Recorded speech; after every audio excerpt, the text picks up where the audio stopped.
Hello বন্ধুরা, good morning. আমি সঙ্গীতা। আমার নতুন আরও একটি ব্লগে তোমাদেরকে অনেক অনেক ওয়েলকাম আর ভালোবাসা। কেমন আছো তোমরা সবাই? আশা করছি ভালো আছো আর সুস্থ আছো। আমরাও না বেশ ভালো আছি। আর আজকের দিনটি হচ্ছে সোমবার। ঘড়িতে এখন বাজে সকাল ওই 7:30 নাগাদ। তোমাদেরকে সাথে নিয়ে আজকে ব্লগটা এখান থেকে শুরু করছি। আই হোপ ব্লগটা তোমাদের একটু হলেও ভালো লাগবে। সকালে উঠে বাসি কাজকর্ম সেরে স্নানটা করে নিয়েছিলাম, আর তারপরে কিন্তু ওইদিকে চা বসিয়ে দিয়েছিলাম। আজকে যেহেতু সোমবার, আমার কিন্তু পুজো দেওয়ার বিষয়টা নেই, আজকে হাজবেন্ডই দেবে। সে কারণে চা খেয়ে এদিকে দেখো তোজোর ব্যাগপত্র গুছিয়ে দিচ্ছি। আর সোমবার মানে ওদের এত ব্যাগের চাপ, মানে সারা সপ্তাহের বই তো দিয়ে দেয়, না হলে প্রতিদিনের বইটা কিন্তু স্কুলেই জমা থাকে, ওরা বাড়িতে পাঠায় না।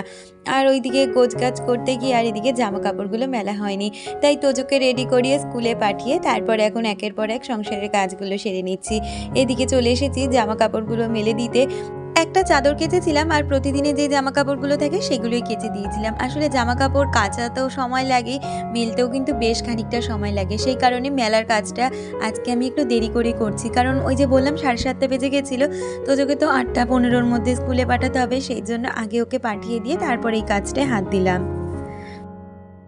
আমাকে করুণাবালাদি কমেন্ট করেছে, সে লিখেছে বিছানা গোছালে রান্না করলে, তবে মূলো দিয়ে ডাল করলে কখনো করিনি, একবার করে দেখবো। নিশ্চয়ই করে দেখবে, মূলো দিয়ে ডাল কিন্তু দুর্দান্ত লাগে এইরকম ওয়েদারে। আর খুব সুন্দর হয়েছে ভিডিওটা, থ্যাংক ইউ সো মাচ দিদি, এইভাবেই আমার পাশে থেকো। বনিতাদি কমেন্ট করেছে খুব সুন্দর হয়েছে পুরো ব্লগটা দিদি ভাই, তোমার জন্য অনেক ভালোবাসা রইল।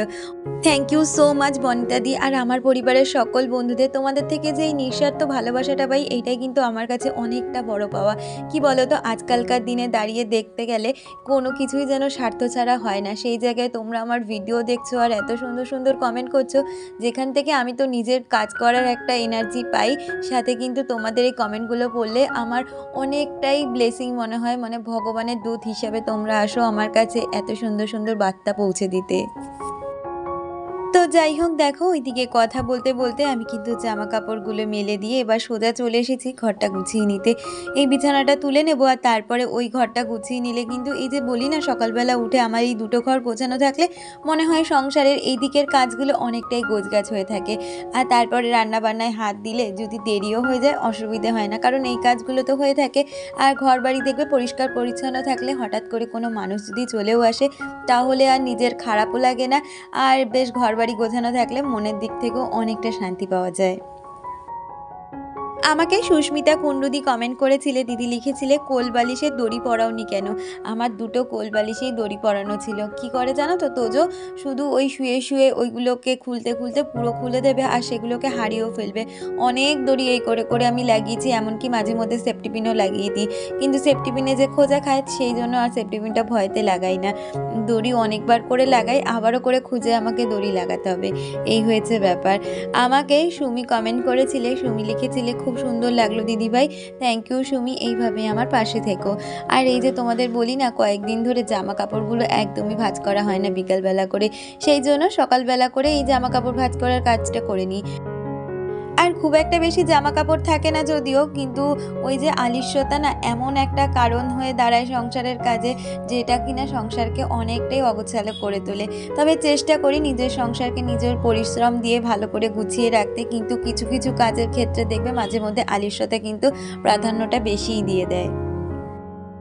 আমাকে মানসীর ব্লগ চ্যানেল থেকে মানসীদি কমেন্ট করেছে, দিদি লিখেছে ভালো লাগলো ভিডিওটা, আর সাথে ফুলকপি আলু তরকারিটাও বেশ ভালো লাগলো, থ্যাংক ইউ দিদি। আর অনামিকাদি কমেন্ট করেছে, অনামিকাদি লিখেছে তোমাকে আমি একটা কমেন্ট করেছি একটা ভিডিওতে, হয়তো তুমি সেটা খেয়ালই করোনি। হ্যাঁ দিদি, আমি তোমার কিন্তু প্রতিটা কমেন্ট প্রতিটা ভিডিওতে করেছি, জানি না তুমি সেই ভিডিওটা স্কিপ করে গেছো কিনা। যদি আমি ভুল করে থাকি অবশ্যই আমাকে আরেকবার কমেন্টটা করো, আমি নিশ্চয়ই তোমার কমেন্টে রিপ্লাই দেওয়ার চেষ্টা করব। তুমি ঘরবাড়ি যতই গুছিয়ে রাখো না কেন, এই অগোছালো জামা কাপড়ে কিন্তু ঘরবাড়ি যেন আরও বেশি অগোছালো নোংরা হয়ে থাকে। এই দেখো, মানে এই যে সোফাটা, এটা কিন্তু আমি কালকেও পরিষ্কার করেছি, এমনকি বিকালটাও আমি অনেক ভালো করে পরিষ্কার করেছি, কিন্তু ওই যে প্রতিদিনের জামা কাপড়গুলো হাজবেন্ড ছেলে পরতে পরতে এখানে খুলে রেখে দেবে, আর তারপরে সেই একই রকম নোংরা প্রতিদিনই হয়ে যায়। আর সেগুলোকেই এখন একের পর এক গুছিয়ে জামা কাপড়গুলো জায়গা মতন রেখে দিলাম, সাথে এখন বিছানাটাকেও সুন্দরভাবে ঝেড়ে নিচ্ছি। আমাকে ঝিলি কমেন্ট করেছে, ঝিলি লিখেছে, জানো তো দি ভাই আমারও তোমার মতন উইন্টারে খুব ড্যান্ড্রাফ হয়, লেবু মাখি তাও ঠিক হয় না, ভালো থেকো সবাই। Thank you so much. কি জানি এত লেবু মাখি ড্যান্ড্রফ কিন্তু কমেই না। এই যে আমার কিন্তু অলরেডি ড্যান্ড্রফ দেখা দিয়েছে, জানি না কিভাবে এটা কমাবো। প্রতি বছরের এই একটাই সমস্যা জানো তো চুল নিয়ে। তো যাই হোক, কথা বলতে বলতে এদিকে কিন্তু বিছানাটা গুছিয়ে নিয়ে সোজা চলে এসেছি রান্নাঘরে। আর কাল যেহেতু ছিল একাদশী, সে কারণে কিন্তু সকাল সকাল আগে ভাত চাপিয়ে দিয়েছি। আর হাজব্যান্ড বললো তার সাথে একটু আলু ভাজা করে দাও, একটু ঘি আর ভাত আলু ভাজা এইভাবেই খেয়ে যাব সকালে। কারণ কি বলো তো, একাদশীর দিনটা তো আমাদের পুরোটাই উপবাসের ওপর দিয়ে কাটে, সেই জন্য পরের দিন কিন্তু একটু সকালবেলা গরম গরম ভাত হলে বেশ খেতেও ভালো লাগে। তাই জন্য ওইদিকে ভাত চাপিয়ে দিয়েছি আর ওইদিকে আলুও ভেজে নিচ্ছি, সাথে ঘি দিয়ে হাজব্যান্ড খেয়ে বেরিয়ে যাবে। আর আমরাও আজকে এরকমটাই খাবো। আর বাকি রান্নাবান্নার বিষয়টা পরে তোমাদেরকে জানাচ্ছি। আমাকে মিতালিদি কমেন্ট করেছিলে, দিদি লিখেছিলে খুব ভালো লাগলো, সারাদিনের ভিডিও দাও, ভালো লাগবে, ভালো থেকো, ভালোবাসা নিও। দিদি আজকে তোমার কথা মতন কিন্তু আমার সকাল থেকে রাত পর্যন্ত কি কি করেছি বা কি করিনি সমস্ত ভিডিও তোমাদের সাথে আজকে শেয়ার করছি। তো বন্ধুরা, সকাল থেকে যেরকম ব্লগটা দেখতে পেলে, আজকে বাড়িতে একদমই রান্নাবান্না নেই। কারণ এই 1 মাস ধরে আমাদের পাড়াতে চলেছে নগর কীর্তন, তো সেখানেই আজকে বৈষ্ণব সেবা, ওখান থেকে আজকে নেমন্তন্ন করা হয়েছে সবাইকে। তো সেই জন্য ভাবলাম আজকে আর রান্নাবান্না কিছুই করব না, ওখানেই দুপুরের খাওয়াটা খাওয়া হবে, যেহেতু সবাইকে নেমন্তন্ন করেছে। আর ভগবানের প্রসাদ কিন্তু ভাগ্যে না থাকলে মেলে না, সেই জন্য কিন্তু আজকে ওইখানেই দুপুরের খাওয়া দাওয়া, রান্নাবান্না নেই। সকাল থেকে টুকটাক ঘরে যে সমস্ত কাজ আছে সেগুলো করে নিয়েছি। আর এখন তো ঘড়িতে বাজে ওই 11টা নাগাদ। হাজব্যান্ডও অনেকটা আগেই বেরিয়ে গেছে, ও বেরিয়ে যাওয়ার পরে আমিও একটু সকালবেলা না একটু ভাত আর এই আলু ভাজা করেছিলাম, সেটা খেলাম। কারণ কালকে করেছি একাদশী, আর একাদশীর পরের দিন এত খিদে পেয়ে যায় সকাল থেকে, তো গরম গরম ভাত ঘি দিয়ে ওটাই খেলাম। দুষ্টু আসার আস্তে আস্তে সময় হয়ে যাচ্ছে, ওকেও আসলে সেটাই দিয়ে দেবো। কালকে সবাই একাদশী করেছি যেহেতু। আর কিছু জামা কাপড় ভিজিয়েছিলাম, 2 দিন ধরে তো রোদের অবস্থা ভালো ছিল না আকাশের, কিন্তু আজকে রোদটা সকাল থেকে বেশ ভালো উঠেছে, তাই বেশ কিছু জামা কাপড় ভিজিয়েছি, ওগুলো কাচবো। আবার তোজো বলে গেছে আজকে যে আমার শীতের কিছু হালকা হালকা পোশাক বার করে রেখো, যেহেতু ঠান্ডা পড়ে গেছে। মানে কি বলতো, পড়ে না কিছুই, কিন্তু ওই যে শীত পড়ছে ওইটারই আনন্দ, এত ঠান্ডা লাগবে এত ঠান্ডা লাগবে, কিন্তু ও ইচ্ছে পড়ে না জানো। এমনকি সারা রাত্রিরে একটা গায়ে চাদর পর্যন্ত দেয় না, সারা শীতকালেও এরকম করবে, কম্বলও গায়ে দেবে না। তো এই হয়েছে ব্যাপার। তাহলে বাকি ব্লগটা জুড়ে সাথে দেখো। আর মিতালিদি কমেন্ট করেছিলে আমার সারাদিনের ব্লগ দেখবে বলে, আজকে আমি চেষ্টা করছি সারাটা দিন মানে বিকেলেও যেই যেই কাজগুলো করি সেগুলো তোমাদের সাথে শেয়ার করার। তাহলে বন্ধুরা পুরো ব্লগটার সাথে থেকো আর ভিডিওটা দেখতে থাকো। রান্নাবান্না না থাকলে কি ঘরের কাজের অভাব আছে? ওই যে তোমাদের জানালাম বেশ কিছু জামা কাপড় ভিজিয়েছিলাম, মানে ওই আমার একটা প্যান্ট, হাজব্যান্ডের একটা প্যান্ট আর ওই তোজোরও একটা প্যান্ট, এরকম ধরনের প্যান্টগুলো একটু ভিজিয়ে রেখে কাচলে না বেশ ভালো পরিষ্কার হয়। তো সেগুলোকেই এখন ভালো করে কেচে নিচ্ছি। আমাকে মিলন সাথী চ্যানেল থেকে সাথী কমেন্ট করেছিলে, সাথী লিখেছিলে নাম না নেওয়ার জন্য দিই, ও তোমার নামটা সেদিন নিইনি, সরি গো। মানে সাথী, যখন আমি ভয়েস ওভারটা দিয়েছি তখন হয়তো তুমি কমেন্ট করোনি, তারপরে হয়তো তোমার কমেন্টটা এসছে। আর তুমি লিখেছিলে প্যান্টের রিভিউ দিও, প্যান্টগুলো খুব ভালো গো। এই যে আমি দেখো পরছি, ভীষণ কিন্তু ভালো অ্যান্ড কমফোর্টেবল, মানে আর খুব হালকা ওয়েটের তো, আর শুকাতেও খুব একটা সমস্যা হয় না, যেহেতু কটন না, একটু ওই তোমার গেঞ্জি কাপড় টাইপের, তাই খুব তাড়াতাড়ি কিন্তু এগুলো শুকিয়ে যায়। আর এই যে গেঞ্জিগুলো দেখছো, এই গেঞ্জির সেটগুলো কিন্তু নিয়েছি, আর এগুলো আনার পরে যেহেতু ভাঙা হয়ে গেছে তাই তোমাদের সাথে আর শেয়ার করতে পারিনি। প্যান্ট গেঞ্জি দুটোই কিন্তু খুব সুন্দর এসছে জানো তো। মিশো থেকে কখনো যে খারাপ প্রোডাক্ট আমি রিসিভ করেছি সেটা নয়, তবে ভালো প্রোডাক্টটাই বেশি রিসিভ করেছি বলতে পারো। আর ওদিকে কথা বলতে বলতে জামা কাপড়গুলো কাচা হয়ে গেছে, আর এখন দেখো এগুলো মেলে দিচ্ছি। ওই দিকের দড়িতে তো সকালবেলা করে জামা কাপড়গুলো মেলেছি, তাই ওই দড়িটা পুরো আটকেই রয়েছে।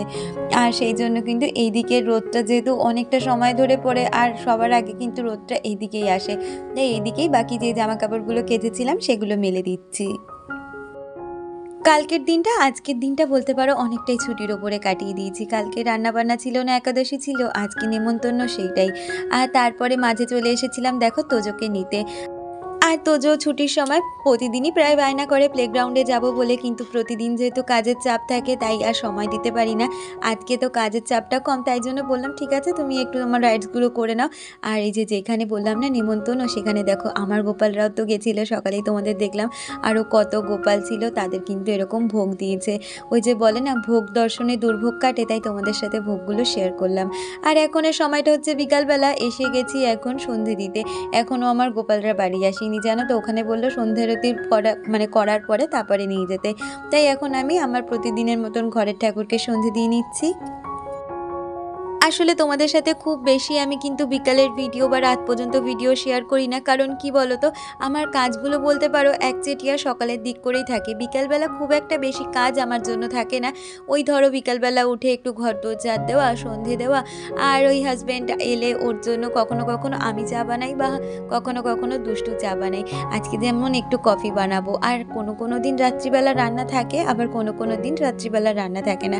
বিকালটা বলতে পারো আমি কিন্তু অনেকটাই রিল্যাক্সের ওপর দিয়েই কাটাই। তারপরে তোজোর পড়াশুনো থাকে, এই সমস্ত নিয়েই বিকালটা কাটিয়ে দিই। সারাদিন একটা মানুষের তো কাজ করতে ভালো লাগে না, কাজের ফাঁকে কিন্তু প্রতিটা মানুষের একটু নিজের জন্য সময় বার করারও প্রয়োজন আছে, যেটা কিনা আমি বিকালের সময়টা করে থাকি। আর এই অভ্যেসটা জানো তো আমার শাশুড়ি মায়েরও ছিল আর আমার মায়েরও ছিল। আমার মা কী করতে জানো তো, সারা সকাল সকালবেলা 5টার সময় উঠতো, কন্টিনিউ 1টা-1:30টা অবধি কিন্তু কাজ করে যেত। কিন্তু আমার মা ওই বিকালের পর থেকে চা খেয়ে যে বিছানায় উঠতো, মা কিন্তু আর রাত্রিবেলা বিছানা থেকে খুব একটা নামতো না। ওই রাত্রিবেলা খাওয়ার সময় নামতো, আর না হলে সারাটা সন্ধ্যায় কিন্তু মা একটু ঘুমিয়েই কাটাতো। এটা নাকি আমার শাশুড়িরও অভ্যেস ছিল। শাশুড়ির সাথে যেহেতু বেশি দিন সংসার করতে পারিনি, ওই হাতে গুনে 1.5 থেকে 2 বছর করেছি, তার মধ্যে মাকে যতটা দেখেছি, মা তো আমার শাশুড়ি মা তো অসুস্থ ছিলেন, তাই মাকে আমি কোনো কাজই করতে দিতাম না, সমস্তটাই আমি করতাম। তবুও দেখতাম এই শীতের সময় জানো তো আমার শাশুড়ি মা রাত্রিবেলা উঠে খেতেও না, বলে খেতে হলেই তো আবার উঠতে হলেই তো আবার হাত পা ধুতে হবে, তার জন্য মাঝে মাঝে রাত্রিবেলা খেতেও নাই শীতের সময়। তো যাই হোক, কথা বলতে বলতে ওইদিকে আজকে জানো তো আমাদের মাসকাবাড়ি মালটাও চলে এসেছে। কালকে আবার কিচেন ক্লিনিং করতে হবে, এগুলো রিফিল করতে হবে, অনেক কাজ। সকালে যেহেতু কোনো রান্নাবান্নাই ছিল না, তাই আজকে রাত্রিবেলায় বেশ কিছু রান্নার জোগাড় করেছিলাম। তার মধ্যে আজকে আবার ভাগনা ভাগ্নি এসছে, তাই করেছিলাম একটু আলু দিয়ে আর ভাজা মশলা দিয়ে ছোলার ডাল, যেটা কিনা একদম মিষ্টির দোকানের মতন খেতে হয়। আর তার সাথে বানিয়েছিলাম গরম গরম ফুলকো ফুলকো লুচি। এইদিকে দেখো লুচিগুলো বেলে নিচ্ছি, আর এই যে তারপরে একের পর এক ভেজে নিচ্ছি। জানো তো লুচিগুলো না সবসময় বলতে পারো আমার এরকম ফোলা ফোলা হয়, আর আমার তো এরকম ফোলা লুচি খেতে ভীষণ ভালো লাগে। তবে কি জানো তো, আমি না রাত্রের খাবারটা প্রায় দিনই স্কিপ করি, আমি সন্ধ্যের দিক করে খেয়ে নিই, আর এত অয়েলি খাবার রাত্রিবেলা খাই না। তাহলে বন্ধুরা আজকে ডিনারের পর্ব দিয়ে ভিডিওটা শেষ করছি। দেখা হচ্ছে পরবর্তী ভিডিওর সাথে, তোমরা ততক্ষণ খুব ভালো থেকো।